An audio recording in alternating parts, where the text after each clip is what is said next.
আসসালামু আলাইকুম। বাংলাদেশের প্রধান কোচ ক্যাবরেরা, তার কি মাথায় কোনো বুদ্ধি নেই? তিনি কি গর্দভ নাকি? হ্যাঁ, তার মাথায় যেমন চুল নেই, তারও কি ওরকম বুদ্ধি নেই নাকি মাথায়?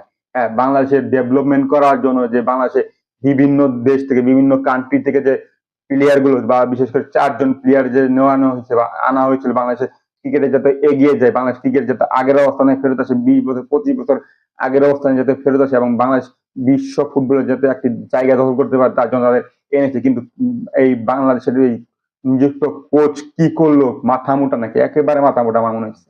কারণ এই প্লেয়ার গুলোতে বা প্লেয়ার গুলোরে, হ্যাঁ, এই ম্যাচে বা হংকং ম্যাচে এফসি কাপ 2025-এ তাদের নামানো হয়নি, তাদের সাইড বেঞ্চে বসিয়ে রাখা হয়েছিল। কিসের জন্য? তাহলে যদি নাই খেলানো হয়, যদি বসিয়ে রাখা হয়, তবে তাদেরকে সারা বিশ্ব থেকে কুড়িয়ে কুড়িয়ে কুড়িয়ে কুড়িয়ে আনবে কেন? জামাল ভুঁইয়া, হামাদুল, তারপর সৌম্য আর হচ্ছে প্রত্যয়, এই 4 জনকে বসিয়ে রেখেছে, কিন্তু খেলানো হয়নি।